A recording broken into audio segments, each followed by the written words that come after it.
Good morning, my Real News Midday TV family. Thank you so much for tuning in this morning, and I'm wishing for everyone a wonderful and a productive day.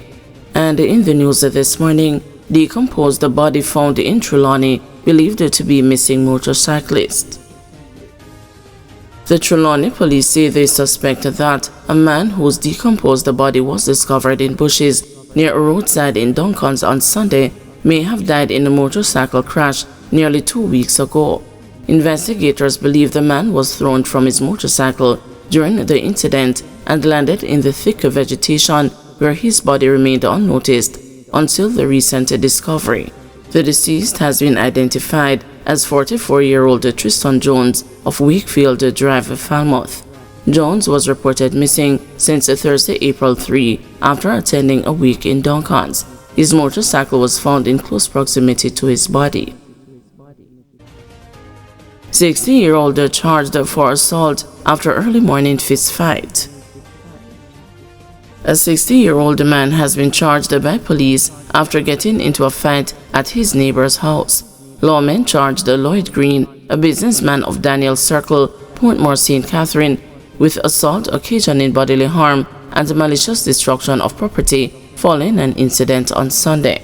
Reports from the Portmore police are that about 4:04 a.m., Green and a man who were at a neighbor's house playing dominoes got into an argument which allegedly became physical. Green reportedly used a glass bottle to hit the man in his head, which caused the bruises and the swelling. The man's phone was hit from his hand during the tussle, causing extensive damage. The value of the phone has not yet been ascertained. A report was made to the police, and Green was pointed out by the complainant. He was charged on Sunday following a complainant's statement. A court date for Green is being finalized. Elderly farmer allegedly killed by rum cream. An elderly farmer from the Gill community in St. Mary was allegedly chopped to death by a man who is said to be of unsound mind. The deceased has been identified as 61-year-old Rollin Henry of Spring in the Gill community. According to police reports, around 12 a.m. on Monday, Henry was at home with his family when they smelled smoke coming from a section of the house that is used as a washroom. Henry reportedly alerted his son, and both men, armed with machetes, went to investigate. Upon investigating, they saw the alleged perpetrator, 48-year-old Wendell Rumcream Mills, setting a section of the washroom on fire. The men confronted him, but was overpowered by Mills, who allegedly used one of the machetes to inflict chop wounds to the older Henry's hand and feet. The younger Henry escaped unharmed. The police were called, and they apprehended Mills, and he was taken into custody. A resident told the news that he was relieved that Mills is in custody.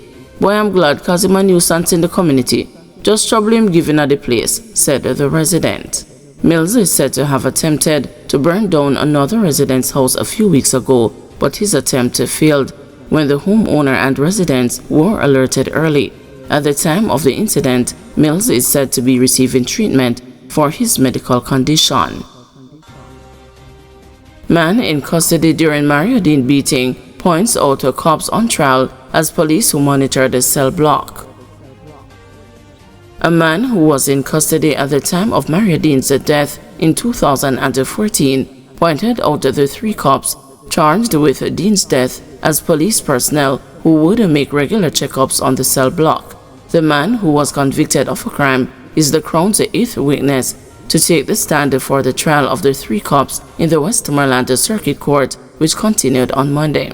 The 3 accused are District Constable Marlon Grant, Corporal Elaine Stewart, and Constable Juliana Cleavon, who are all charged with manslaughter and misconduct in a public office.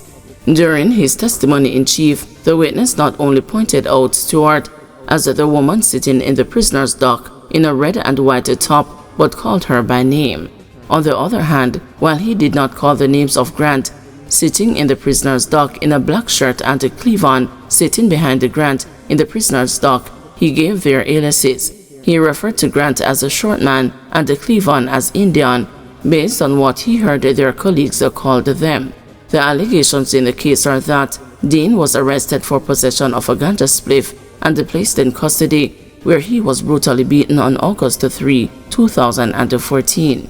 He sustained severe injuries to his brain, which left him in a coma.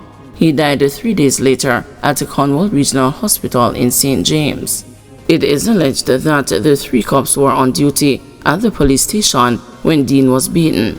It is further alleged that Stewart, who has an additional charge of perverting the course of justice, instructed that the cell in which the attack took place be cleaned before the arrival of investigators from the Independent Commission of Investigations. 66-year-old chef found dead at home in Manchester. The Manchester police have launched an investigation into the death of a senior citizen whose body was discovered in the parish on Sunday. He is 66-year-old chef Anthony Salmon, otherwise called Bushy, of Eglinton, Manchester. Salmon's body was reportedly found inside his house in a pool of blood with a laceration to the head about 2 p.m. IC's chair says concerns about Ronnie Florence's appointment lack sufficient detail for inquiry. Integrity Commission's chairman, Justice Carol Lawrence Beswick, says that there are insufficient details to conduct an inquiry into the appointment of the Commission's acting director of corruption prosecution, Ronnie Florence, due to his alleged association with the General Secretary of the People's National Party, Deane Campbell. Leader of government business in the House of Representatives, Edmund Bartlett, and the government Senate leader, Kamina Johnson-Smith, in a letter last Friday, called on the Commission's chair for an urgent intervention for a prompt and thorough interrogation into several concerns. But Beswick, in her response to the letter on Monday, stated that for a prompt and thorough interrogation to be done as requested by the government, there needs to be sufficient details to adequately inform an inquiry. The urgent intervention which you seek for a prompt and thorough interrogation of the mentioned matters can only be fairly done with cogent, specific information, Beswick said. The first concern to which you refer in the communication is regarding Mr. Ronnie Florence's appointment as acting director of corruption prosecution at the Integrity Commission and his possible permanent appointment to the post. You provided that one basis for that concern is a social media post on January 26 this year by Dr. Deane Campbell, which is being widely circulated and describing Mr. Lawrence as his friend of over 20 years. You conclude, based on your belief in the accuracy of that social media post, that any decision taken by Mr. Lawrence in respect of members of the political fraternity will certainly be open to discussion. In view of the fact that we agree that we do not question any individual's constitutional right of association, any question about his decision-making and or suitability for filling that appointment must therefore be considered with that right in mind, Beswick said. Indeed, any decision taken by the Commission should be open to be questioned by the public, including political parties, as to the manner in and the basis on which the decision was taken. A complete answer should be provided as far as the Integrity Commission Act allows.